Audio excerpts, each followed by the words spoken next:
Good afternoon, Scott Lang here, and appreciate appreciate you joining us for our monthly webinar. Today's topic is going to be a little different. I'm pleased to introduce you to a couple of our newest colleagues, Nancy Cross and Dan Freeman. Both have an extensive background in athletic fundraising, so this seemed to be a timely subject matter for all of us. Good afternoon or good morning, everybody, contingent on where you are from watching this or participating in today's webinar. I'm Nancy Cross. I'm a retired fundraiser and senior women administrator at Purdue University, was there for 44 years. And I've been with the Purdue for Life Foundation in my retirement phase, doing a lot with some pre-campaign stuff and helping with our business school and continuing to do a lot with fundraising, but still have my hand in athletic fundraising. Dan? Hi, everybody. It looks like Scott's got it going up. I'm Dan Freeman. I spent the majority of my career in athletics at UNC Charlotte, UNC Asheville, University of Louisiana Monroe. And then I took on a broader view, and I'm now a Chief Development Officer at Gaston College in North Carolina, but I still teach sport management classes. I'm around the area, and Nancy and I are both excited as we have a lengthened experience in this area, but also we're able to view it from a critical lens of beyond just athletics as well, for the impact that it has on traditional academic fundraising versus NIL in different areas. So now that Scott's got it up, I'm going to pass it back over to him for moderation.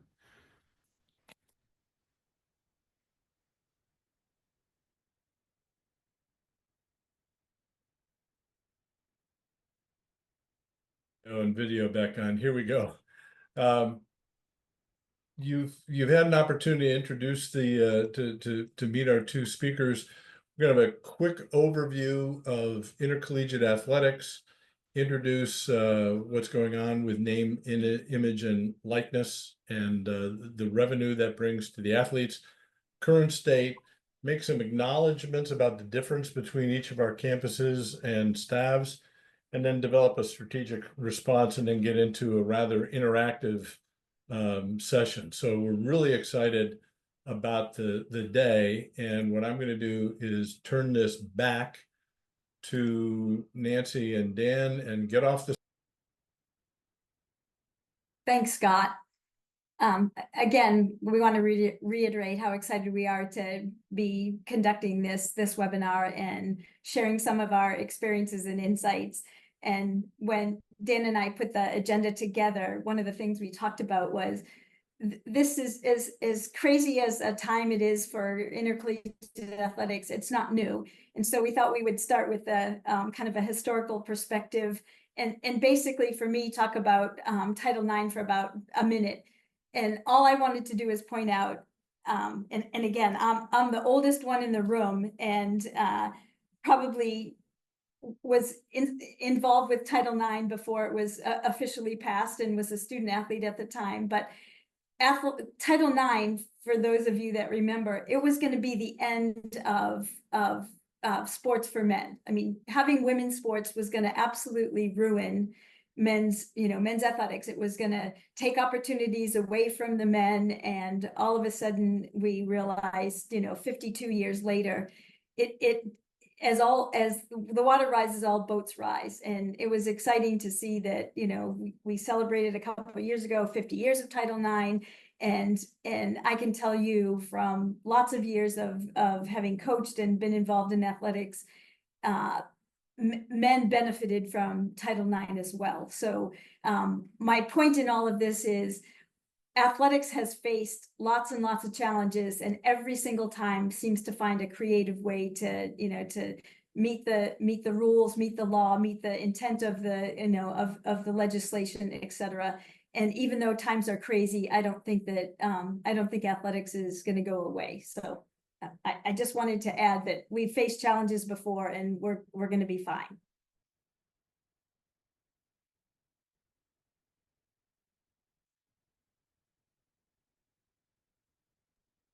So We kind of wanted to go into the historical perspective since we're talking about fundraising here, revenue generation, and we wanted to look at these main areas of where the revenue generation has come in the past to institutions.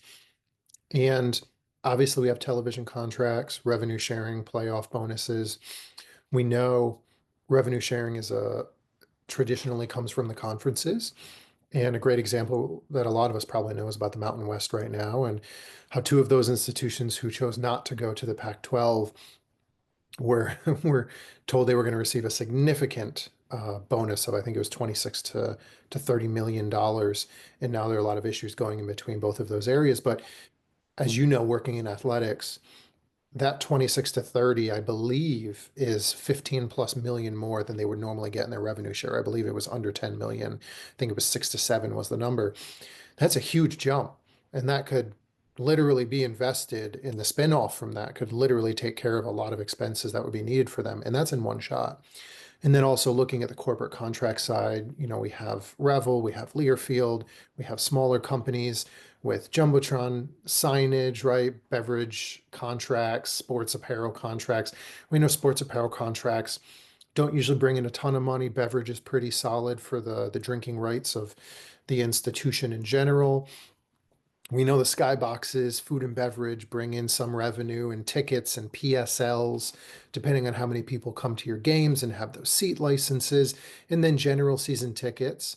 And then the one that, not the only thing, but the one that we want to focus on is donations and what kind of difference that can make. And now the fact that what it was 7 years ago in terms of tying donations to PSLs and seat spots and points in general is so different from what it was then. Previously, that was all philanthropic. That was identified as philanthropy, where now we know that that's not. So things have to be looked at from a different lens.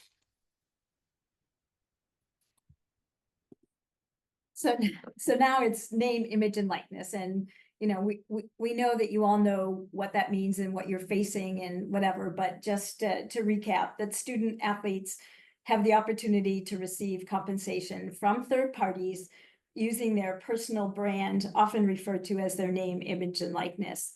So the NCAA fully supports these opportunities, and we're kind of forced into a corner to do that. And it's across all three divisions. So that's important to understand. And initially, to kind of go back a little bit, for years, we worried so much about a student athlete getting an extra benefit. Everything was about, that's an extra benefit. Well, that's an extra benefit. You can't do this, you can't do that. But it ended up that they were being treated differently. And in years past, you couldn't get an extra benefit and be treated to that benefit. But they were the only ones on campus who, if there was an athlete who actually had some interest in art or music, and they weren't allowed to do what every other student on campus was allowed to do. So that caused a lot of questioning, and name, image, likeness, and support by the NCAA has been the consequence of that. And as you all know, the Ninth District Court in California is deciding today on the House versus the NCAA. So I know 3 weeks ago there was a hearing, and they were told to go back and kind of sharpen their pencils and figure this all out, and we're anxious to see how today's court session goes. So Nancy, we've got a question in quotes. So how can we change people's attitudes and perspectives from I don't support pay for play to supporting name, image, likeness? Right. And that's one of the things that the NCAA has tried really hard to do, that these have to be using your brand to get, the quid pro quo can't be because you scored 4 touchdowns last game. And the way we've looked at it is it's really a binary option. You can plead your case, you can have a great case statement about why NIL helps you stay competitive, but I know we have had issues with donors who are very, very generous to our program, who have said, I'm just not comfortable with this.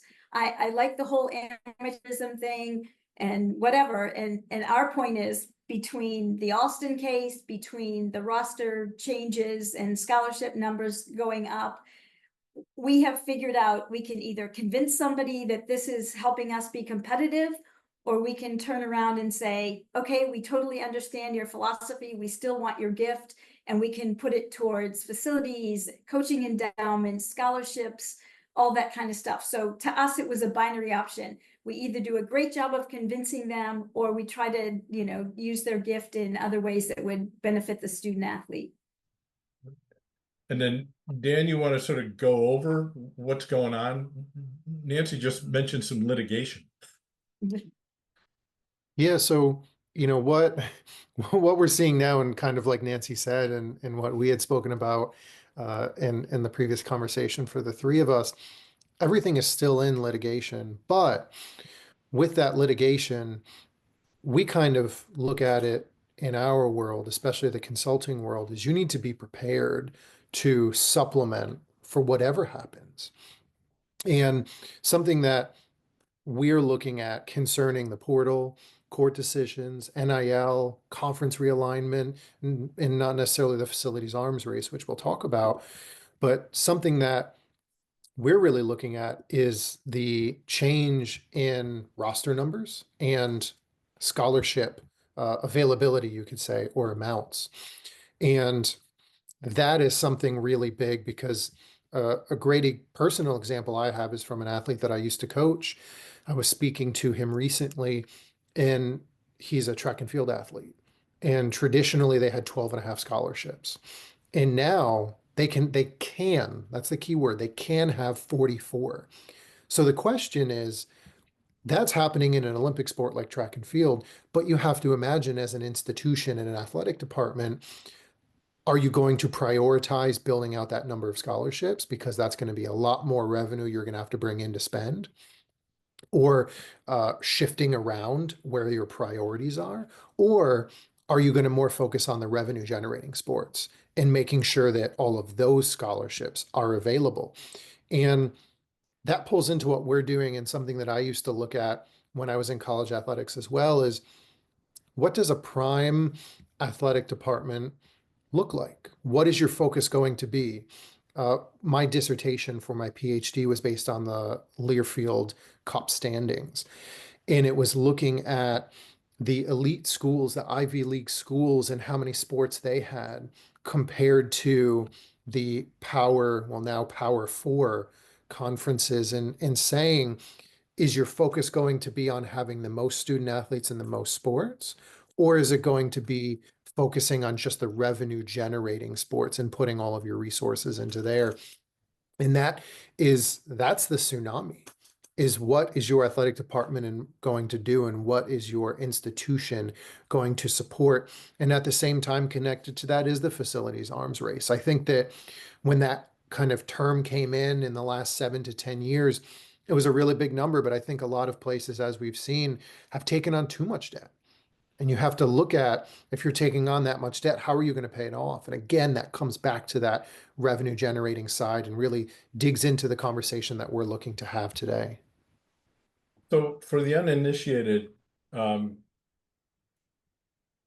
NCAA, once name, image, likeness payments were allowed, came up with some rules, and we understand they were sued. And what's the likely outcome? Or you mentioned a case today. What did NCAA propose in essence, and then what are the litigants wanting? Well, the NCAA proposed $2.8 billion in retroactive payment to student athletes for their name, image, and likeness. And I don't know that the judge, it's Wilkin, who was the one who litigated the Alston case. And she's very, very pro-athlete, and feels that with the amount of revenues that are being generated through media rights and ticket sales and when you look at coaches' contracts and how much they're making, et cetera, that the student athletes should be benefiting from that as well. But the $2.8 billion is really retroactive. And really, this was supposed to be, when NIL first came in, there were, I think, 32 states that started to pass legislation on paying, or on compensating student athletes, or sharing some of the revenue, or allowing the student athletes to use their name, image, and likeness.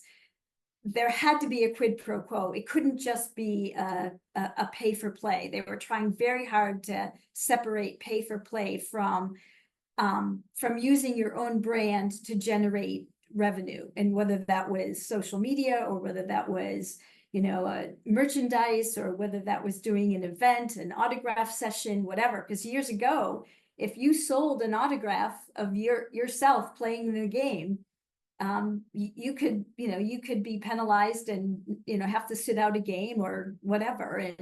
And they were trying to get away from that, but make it very clear that this was not going to be pay for play. There had to be a quid pro quo. Scott, can I go back to your question, the question that was in the chat about how you convince people one way or the other? And it was interesting. I read an article when NIL first came in and people were opposed to it for the very question that was raised. And I remember Nick Saban, and I can't quote, I'm going to paraphrase, but I don't have the quote in front of me, but his comment was, even though we may not like this, it's the only way that we can stay competitive. And he said, you can either be, competitive and continue to, fight for national championships. He was talking to his Alabama alumni. Or he said, or you could be a dinosaur and become extinct. And he said, so you personally have to make the decision whether you want to be a dinosaur or whether you want to compete for a national championship. And I thought his point was well taken, that even though we may not agree with it, if this is going to help us be competitive, and that's an important, priority, then you don't have a lot of choices. So then what's the potential risk if more money is going to come into the arena, particularly with this retroactive payment? What do you see as possibilities? Well, I worry about our Olympic sport athletes, both men and women, because if it ends up that that increased scholarships and NIL opportunities are only going to go to to those that generate the revenue: football, men's basketball, maybe women's basketball, some volleyball, some ice hockey.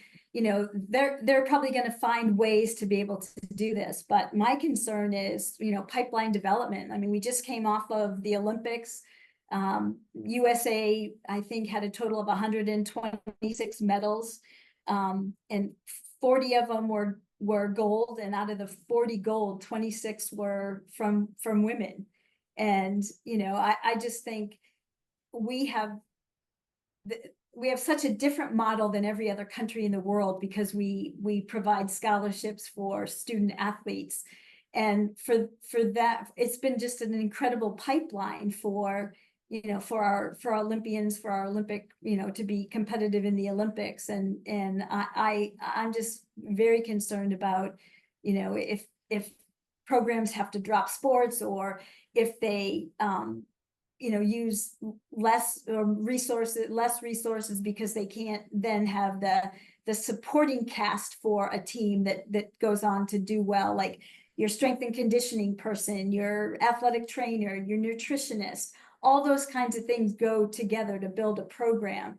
And if you have limited resources because you're paying back the 2.8 billion or whatever it is, and then have to find other opportunities to support your your revenue generating athletes, it's going to be a struggle for a lot of our programs to be able to support at the highest level all of our men's and women's Olympic sport athletes.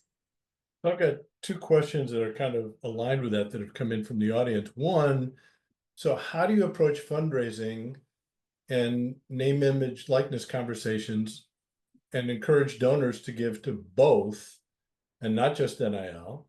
And then another related to your previous statement, have you seen examples of success that capitalize on the Caitlin Clark, Angel Reese effect to garner more support for women's programs? Like, are there opportunities to say we particularly need to provide women's leaderships and women's athletics programs and make sure they don't go by the board? Yes, Scott, I think I can answer the first one kind of about how do you fundraise and kind of how do you fundraise for NIL and what those differences are. And I think the way that I look at it is when you look at NIL, it's finite at this point, right? The NIL supports kind of current use. And in terms of fundraising speak, current use means it's to be used right now. It's not an endowment. It's not something that's going to sit in an endowment and collect and be invested and create interest that spins off and spends. NIL supports current use to make an impact. And it affects 1+ athletes, but it's for them right now. And I think of philanthropy as kind of endowed. I mean, we have endowments in philanthropy, but the way that I would work with donors is I would explain to them, a lot of the conversations we have is donors want to see an impact right now. And I think that if they're interested in NIL, you can tell them, if you want to make an impact now, but then you want to create something in perpetuity, something special that's going to last beyond this one athlete, so that maybe you can create similar athletes in the future and support them to bring them in, and then kind of fundraise for NIL. I think of it like, phrase the NIL opportunity as the current use opportunity. Tell them, if you really want to see it impact and bring in those best athletes right now, NIL is going to be the way to do that. But at the same time, I would have the conversation with them to say, if you want to continue bringing in athletes similar to this athlete here, then you should look at the philanthropic side of it and look at the athletic department side and say, what area can I work with on you being the fundraiser, to create a sustainable pipeline and kind of work to endow the idea of getting in similar athletes.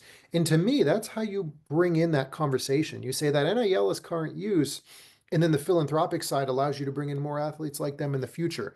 So it's kind of like a current use and a future impact on a larger sport/department-wide scale versus individual scale. And it's similar to how we have endowment conversations on the academic fundraising side. We have people that say, I want to do an endowment, I want to make a planned gift, but I want to see an impact now. So perhaps I can start paying my endowment right now from my qualified charitable distribution or this or that, so they can see the impact it's making right now, which would be the NIL. But then they would also have the philanthropic side, which would be the other side of it. So you can get them to give to both sides and explain to them what are the benefits of both. And you're helping them create a quote kind of legacy in a different type of way, as we would normally speak about in fundraising.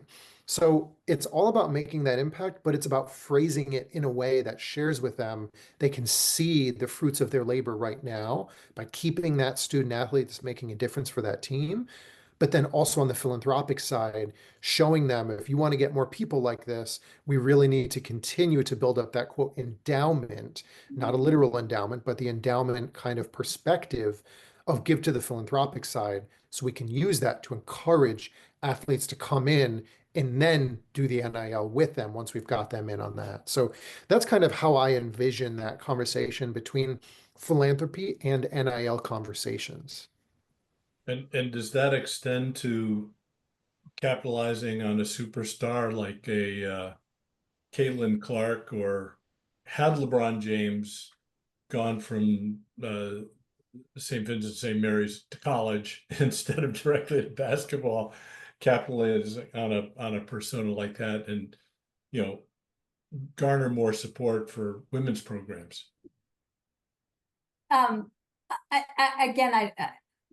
Give Caitlin Clark tons and tons of credit, but couple that with, the Olympics and how well a lot of the women's teams at the Olympics did, that garnered, the women's rugby team garnered a $4 million gift from a donor. And I happen to live in Indiana and have been to a number of Fever games.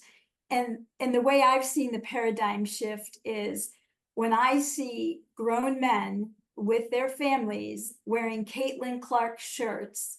Some of them are wearing the Iowa Hawkeye shirt, but I mean, they are so all in, so invested. There's, 18,000 people at a game. And that to me is, if you can see it and you've witnessed it, you know that you can see all the positives that come from it. And I think early on, and I started the conversation about Title IX, people were leery about like what women were going to do with having played sports, and they weren't sure that they were really serious. And now to see somebody like a Caitlin Clark and our successful Olympians and the Simone Biles and the soccer teams and the women's basketball teams, they have proven that if you invest in them, the product is going to be a really good product. And and one of the things I used in my athletic fundraising toolkit was, I always talked about over 90% of the women who sit in the C-suite played sports, and over 50% of them played college sports. And if you believe that they should be at the table, or if you believe that those leadership skills and qualities that they developed from having been part of a team is critical, then you need to invest in that. So, I was laughing with a friend from Iowa about the fact that I saw in the newspaper the other day that one of the farmers in Indiana did a corn maze that looked like Caitlin Clark. And I thought, well, I guess that's the epitome of arriving. If you have a corn maze in October, and it's you, then you've certainly arrived. But she's taken the world by storm, and how she's handled it has been terrific. And again, that helps people make decisions about, should I invest in something like this? And if and certainly she's been the perfect example. So thank you for that. And one more question, a little contrarian point of view, but for the both of you, because your background is in college university athletics and in philanthropy, why is it the presumed responsibility of private philanthropy to help fund the institutions who for decades made tens of $millions from student athletes? And what's the role of the NFL and the NBA in funding these costs, as the universities are essentially their farm teams? If I can jump in here first, Nancy, I've been thinking about this question since it was submitted a couple minutes ago. And I think the first thing that I think about is presume responsibility is an interesting word, because I think that is a view of some people, but I think that our job as fundraisers and in philanthropy is following the lead of the donor or the prospect and being curious about why they're interested, what they want to do, what kind of impact they want to make, and what kind of fulfillment that it brings them. And there are people that tie their livelihood, obviously, their affinity, their number one affinity to college sports and the success of them. I definitely fielded many angry calls when I worked in athletics, and that was really important for me early in my career on wins and losses. And I don't think that it's necessarily presumed. I just think that that's been the trend. Now, because I am very curious and I do like to ask questions, I wonder to myself, if we're looking at these roster changes and we're looking at collegiate sports and we say to ourselves that things are changing and things are getting more expensive, college athletics is the pipeline. Now, the G League has instituted a salary. They've instituted educational opportunities. They've instituted a lot of different areas that can really help create a pipeline for the NBA. But let's be honest, it is not as broad as college athletics.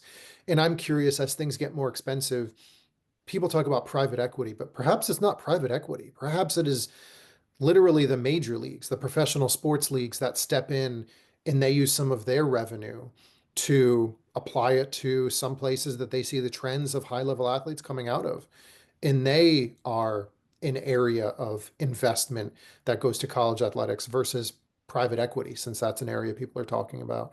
So that's a thing that I'm curious about. In the way that I look at it is, if your pipeline starts to dry up in certain areas and that affects you, would you invest? And maybe that's something for the NFL and the NBA to inquire about, perhaps even before private equity jumps into that, like Redbird Capital. And I'm going to pass it over to Nancy. I feel like she might have something to say as well.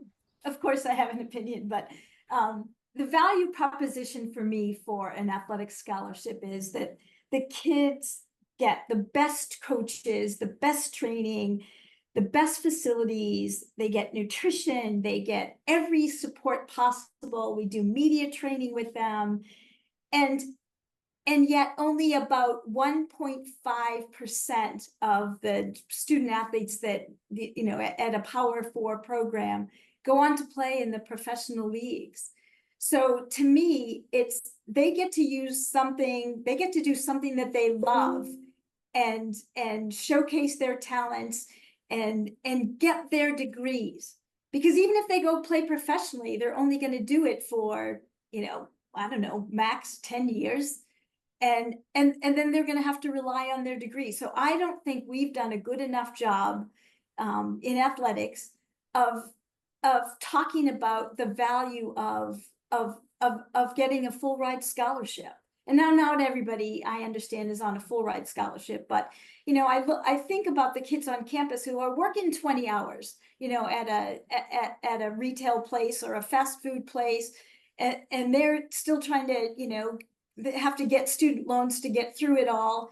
And then you have somebody who's doing what they love, is getting the best training, has, you know, gets to travel around the country and around the world sometimes because of the, you know, the once every 4-year trip to, you know, to wherever.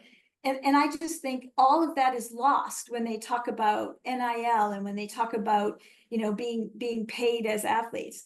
And I have a very close friend who got her PhD in biomedical engineering, and when she finished, you know, we trained her, and now she's a top researcher at Lilly. I'm like, Lilly's not investing in us to give us the best, you know, the best, you know, they don't look at themselves as us as a farm team for, you know, for their researchers. And I, you know, I just think it's important for us to decide as a university, do we think athletics brings value to not only the student athlete, but is it a rallying point? Do we get people to, you know, to come back? And, you know, and I'm probably a little bit more heightened awareness because this is homecoming week for us, and it's been a little crazy with all the, you know, alums coming back, and it's so enlightening to see that and so enriching.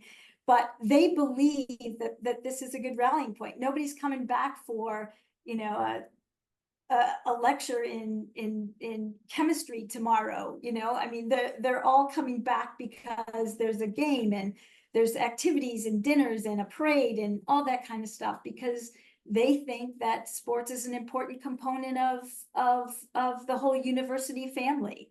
And again, I said earlier when we were talking about the Olympics, the United States separates themselves from the rest of the world because we have this opportunity for our student athletes to play at a university or college and at that level, as opposed to just, you know, being on a club team or whatever, and then you figure it out yourself. So. Well, thank you. We've got 2 more questions, but what I'd like to do is hold those in abeyance for a minute and move to a couple of our next slides, because there are a couple of things that have happened just in the last week or two, Yeah, that are interesting. And Dan, maybe, and Nancy, you want to dive into this a bit? yeah. I'll talk about the first one. So Heather Like, who, you know, I was a colleague of hers, watched her at Ohio State, and then she went to one of the Michigan directional schools and then became the athletic director at Pitt. And she was in the process, I think, of negotiating an extension, and was told that, you know, she was going to be let go because they were concerned that that the NIL, you know, that a lot of the things that are changing, she wasn't changing fast enough, and the NIL was, you know, was not as competitive as some of the other ACC programs, etc.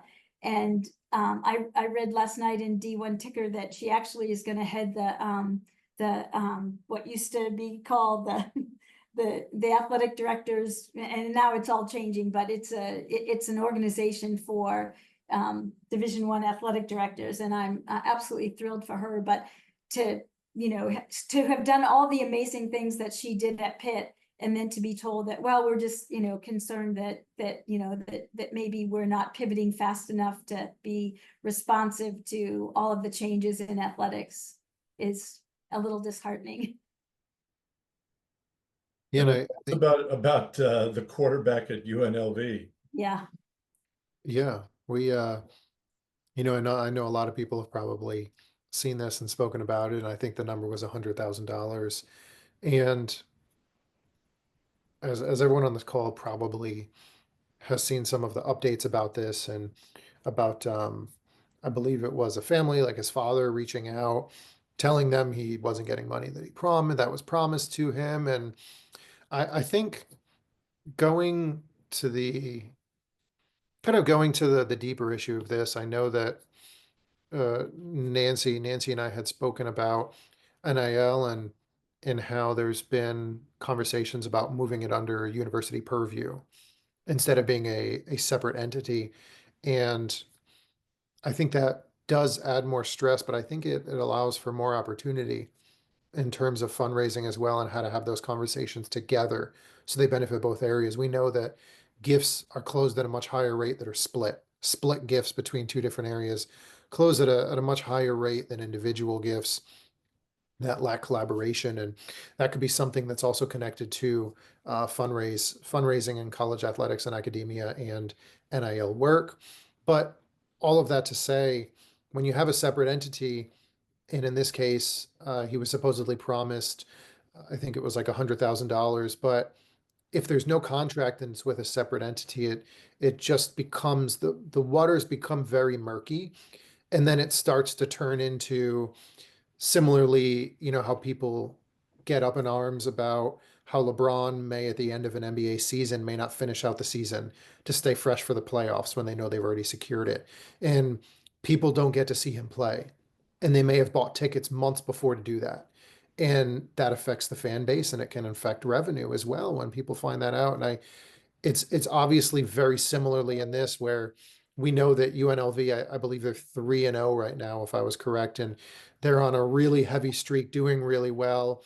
People were surprised they weren't invited to the former Pac-12, and I just think it's a really interesting situation. I think a lot of it comes down to the fact that it is a separate entity, and what NIL is right now. This is the perfect example of issues going on with it, and the opportunity to potentially what that would look like bringing it into the athletic department and having that together. Nancy, do you have anything you'd like to add to that?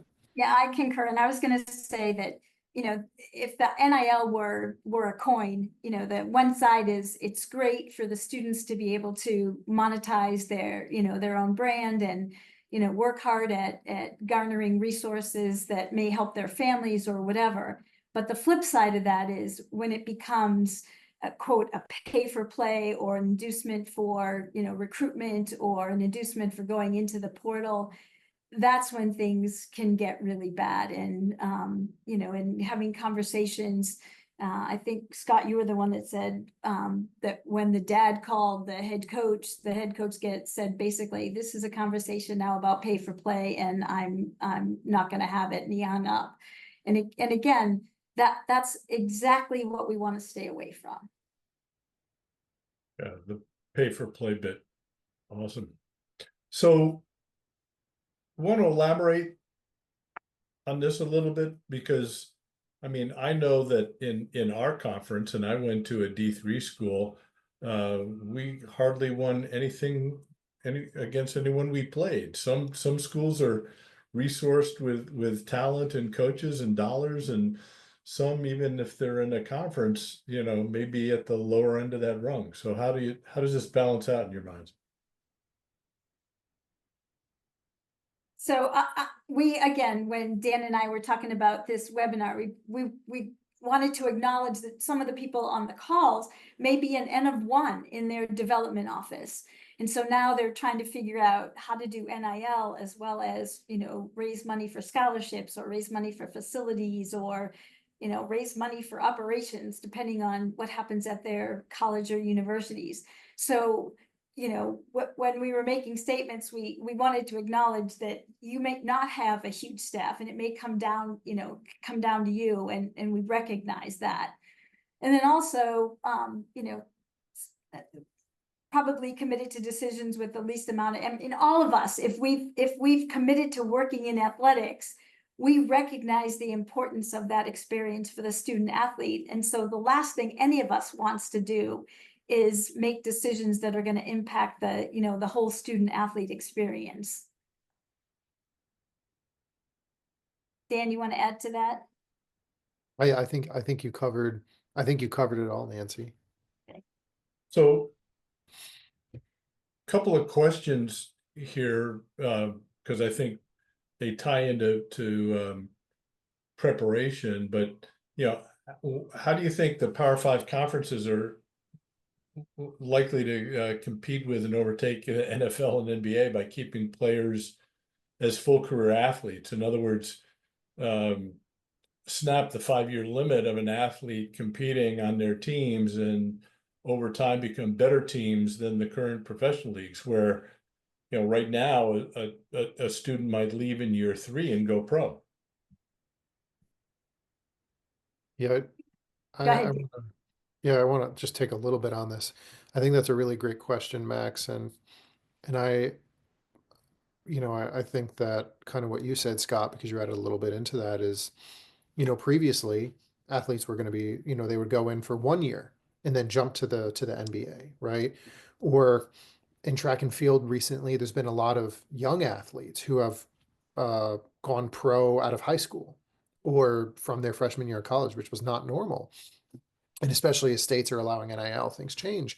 But I think it's really interesting you make that, because previously we know a lot of student athletes and former student athletes made the comment that they left so they could support their families and they could take care of their families, whether it was immediate, whether they had a child, or it was their families and their extended families that they wanted to take care of. And the option to do that and to make generational change was to leave college athletics and to go into the professional ranks. And I think now, if I was in the NFL or NBA shoes, in most cases, I would look at this and say, they're saving us money. Because if this athlete comes out at year 2, 1, 2, 3, and they have to go to the G League to develop for 2, 3, 4, 5 years before they can even get to the NBA, they're saving them money. They didn't waste their money on a potential flop of a draft pick. Same with the NFL. If you have these athletes that are primed, getting paid, have the best care in all these situations, and they're coming into the NFL on a much different level than they would have previously if they left after year 2, 3, I think that it's doing them a benefit, and it's really saving them money. I think that you have to look at those contracts, right? And how much money that they're making. I just don't see that. I don't see the feasibility of that in college athletics, and there ever being a comparison to someone getting a 5-year, $300 million contract. Baseball is a great example as well, right? As athletes coming out of high school being drafted or in college, and so many of them have to go to the minor leagues. And why not keep them or allow, like they have the opportunity to stay in college athletics and to develop, and they don't have to pay them a dime. But then when they draft them, they're game ready and they can come in and make a direct impact. So if I think that the Power Five conferences won't overtake them, but I think that there might be more investment, as we kind of mentioned before, from the NFL, the NBA, the MLB, et cetera. There may be more investment from them because they see the opportunity, and well, we can give them 100,000 or even $1 million of this to help impact, these student athletes, because we see the trend of them coming out of these Power Five schools. We'll allot that money because that's a lot cheaper than planning to give this person to 5 million coming out of this spot, and they're not ready to go for a number of years. So we were out on that money. So I think that's kind of the view that I would look at it. And those student athletes, maybe they think they're going to go professional. Professionals think they are, and then it doesn't end up working out. At least those student athletes have made some money, right? And they've finished a degree. They've potentially gone through networking, received these different skills that are now being offered by institutions to put them in a better spot. If I could opine a little bit, I lived a long time in Cleveland as a suffering Browns fan, and recall a quarterback that came to us who all of a sudden was surrounded not only with money, but with all the people that, conglomerated along with it, and had a hard time controlling, his appetite for sex, drugs, and rock and roll. Is the supportive environment of a university setting, Nancy, one in which if someone were, because of the money that's now allowed to them in a university setting, permits them to maybe mature so they become a more stable professional athlete at the end of a 4 or 5 year course? Well, we hope that's true. It doesn't always work that way. But I was gonna comment on two things Dan said. One was, while they have the opportunity as undergraduates to earn some money, the important thing is at the end they get their degrees. But I'm more concerned about not the NFL and the NBA and the MLB taking the student athletes, but other universities, that it becomes a recruitment thing, an enticement thing, because we have more NIL money and this person's proven themselves. And to me, like Bronny James, I think his NIL valuation was $5.7 million. Well, that's pretty good for a freshman at UCLA. And he's thinking, I can still enjoy being a college kid and maybe get my degree. Clearly that didn't happen, but $5.7 million to stay and play at UCLA is pretty impressive. And so to me, I'm more worried about not the major leagues that are taking the kids, but more being plucked from Power 5 schools that look to fill a void in their own programs and take those kids. But I'm for anything that helps the student athlete get their degrees. Again, who knows if they're going to get hurt? Who knows, how long their professional career, if they even go into it. As I said before, it's less than 2% of all, men's basketball and football players that end up in the NFL. But every student athlete coming in thinks that's their path. So, again, I'm much more worried about the NIL enticement for getting into the portal. So I'd like to move on. We've got a couple more questions here that I'd like to run by the two of you. But Dan, from a sort of a linear business strategic thinking process, does this change represent an opportunity for both university advancement and the athletic development departments, many of whom work with a dotted line relationship to one another to better impact the university?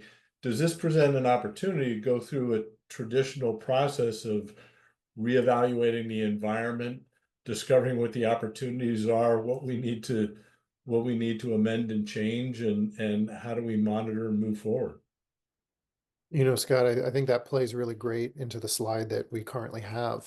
And you have to look at that relationship and say, I think there is an opportunity, there's a synergy there.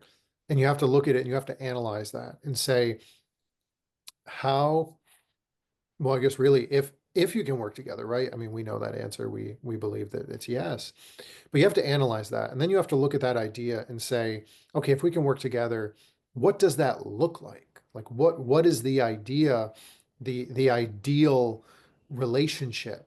How do you both benefit from it? And then it's developing a plan to make sure that you both develop from it. making an innovative plan to say, how do we bring these conversations into here? How do we make sure that we are fulfilling our goals in these different academic fundraising areas? But then how are we working together to make sure the athletic department is sustainable and NIL is sustainable? And then you have to go into the execution phase and work together. And that's something that I've seen over the last 10 years has become more of a norm, where athletic and academic fundraising, so university development and athletic development, are working together on gift conversations.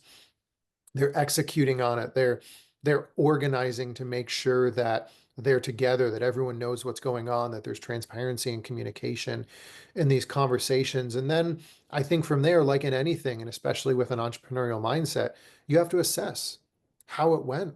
You need to be able to be agile, especially in this world of college athletics. And that means university advancement and development has to be agile in how they do their work if they want to work with athletics and this assessment. And then they have to revise it, refresh it, and they have to jump back in and say, how can we make this better? What does it look like on a higher level? Good, thanks.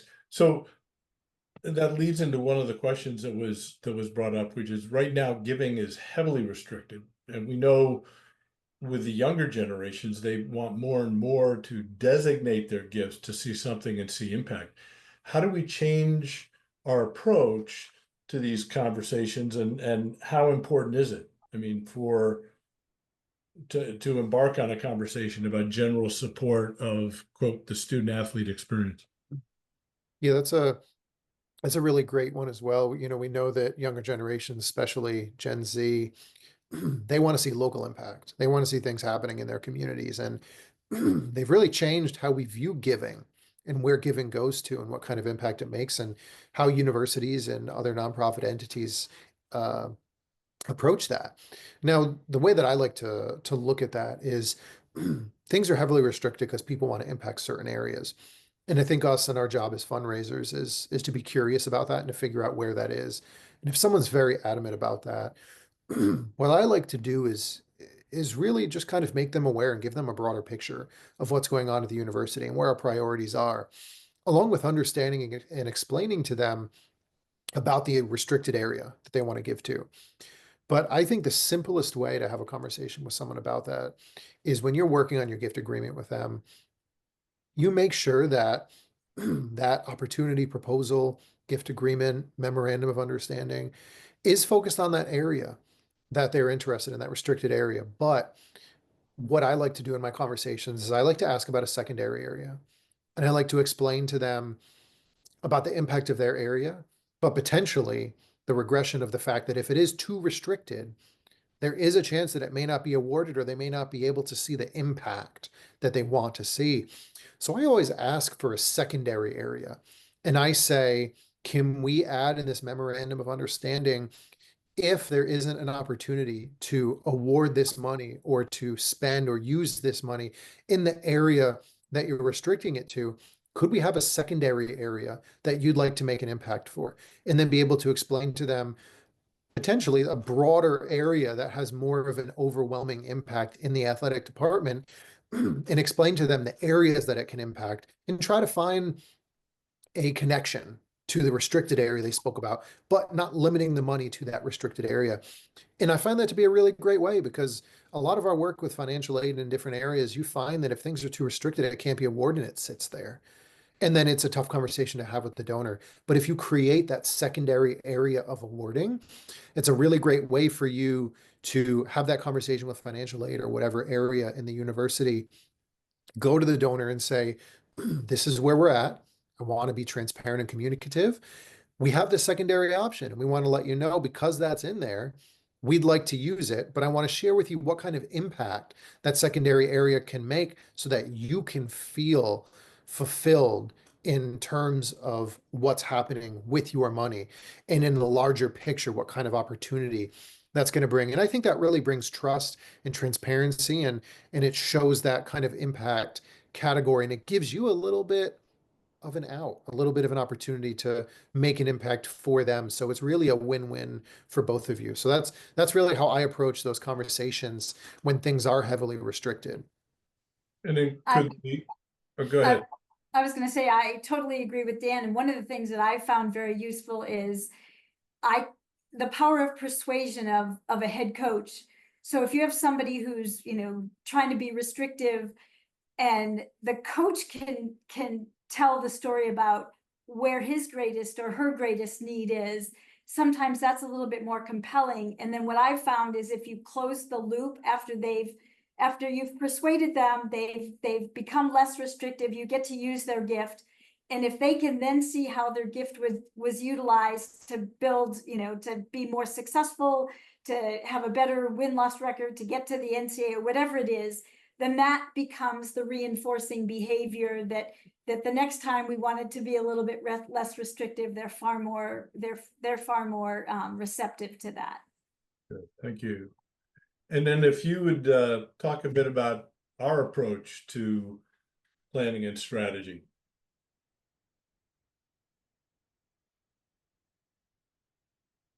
Dan, you might want to lead that. Sure. Yeah. So, I think our methodology it's all about framing, right? You can see that in each of these, we're re-examining, reimagining, and realigning. And I think that our job as consultants, especially at Visionary, is to ensure that we're always growing and we're always reimagining things. So we want to look at your strategies and your approaches. We want to see what's working. We want to do a deep dive into your donor characteristics, into the key motivators for your donors. We want to go through and we want to have qualitative and quantitative conversations with them. We want to identify and leverage the most inspirational, effective, and relevant aspects of what you are doing in your department. Then we want to take all of that data, qualitative and quantitative, and we want to use it to innovate and find new ways to engage and inspire your donors.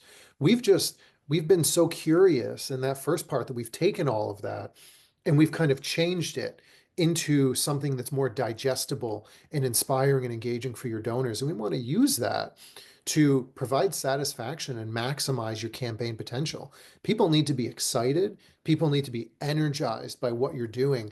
And we really want to kind of define your relevance in the community. There are nonprofits everywhere, but you need to be able to communicate in special terms what sets yours apart, what your value proposition is. And then we want to realign. We want to adjust your actions. We want to execute to make sure that you're in sync and our actions are in sync with the missions and goals of what you're doing. We want to make sure that you're deploying your resources, your fundraisers, your your operations department and development. Make sure that everything is working as efficiently as possible to boost and amplify your results. And then we're not just going to leave you. We want to make sure that we're measuring, we're monitoring, and we're helping you adjust, and we're collaborating to make sure that you continue to turn this vision and what we've worked with you on into reality. Yeah, and I think the good thing to understand there is that each environment, each audience, each constituency is different. The resources of the organization are different. And so we'll, and we do this in a collaborative fashion. That's the other thing that's not on the slide. We don't come in with a presupposed model for you, but it's something we work on together. We've got another question, which I think is really germane. And so relative to the University of Tennessee, they've imposed a talent fee associated with their ticket. So how do those kinds of actions impact NIL and athletic fundraising efforts? To me, it showed great creativity. I noticed last night when I was again reading D1 Ticker that Ohio University is going to utilize its men's and women's basketball teams and its partner with the people that do their game broadcasts. And these men's and women's basketball players can give lessons, using the TV platform, and earn, NIL monies. And again, that was another, like, it immediately knowing we were going to do this today. It's like, well, here's another creative outlet. And again, it's being able to figure out, when you're Tennessee and you have a stadium that's 102 0.5 thousand, people that come to your games 7 times a year. A talent fee is a great way to garner some resources that can then be given to an alliance to then distribute to the student athletes, because the schools can't pay directly. But again, to me, it was an example of, wow, you can be creative. And until the House versus the NCAA comes up with the actual, court settlement and what the new rules are of what NIL is, I applaud everybody who's thinking outside the box and trying to figure out a way to, reinforce their student athletes in name, image, and likeness, and yet do it within, within the parameters of getting a college education. Well, I think, a lot of us that have grown up in traditional university fundraising maybe take for granted sort of the school spirit that comes from athletics. But I just recount the story. My youngest went to the University of Cincinnati, and there the football stadium was in the middle of the campus, and it was dug down. So they called it the main street. You could walk parallel next to the stadium, and then except for the times when the team was practicing, that arena was available to students. So you could go by and see kids running stairs, or you could see people just sitting in the bleachers and reading, or even out on the field playing flag football. And the sense of belonging to, that program and being a bear was, or a bear cat, excuse me, was significant. Anything that either of you would like to ask or add as we close? This has been a dynamic conversation. I appreciate all the questions that were submitted, and I also want to make clear that both of you were available to anyone to respond to any questions they might have in greater detail. I just want to say thanks for the opportunity. Yeah, and I just want to add something really quick, Scott. I think that you need to look at this from a different lens in the way that you're fundraising, especially looking at NIL and in general fundraising department fundraising. And I think segmentation is something really, really important to people that can truly make a difference. The way that you solicit your parents and your alumni and your friends and businesses, solicit them differently, segment them differently. And that's going to be a huge way that is going to alter who gets NIL solicitations, who gets general department fundraising, and what those groups actually want. So I want to add that in there. I think that's something really important. But thank you everyone for coming on today. Yeah, I appreciate that. And I understand we've gone over our time limit, but for those that have stayed, thank you. And reach out and we'll get you a copy of this slide deck and recording. Again, thank you very much. Thank you, Nancy and Dan, for leading this, and thank you for leading our newly formed athletic division within the firm. We're really, really excited. Take care.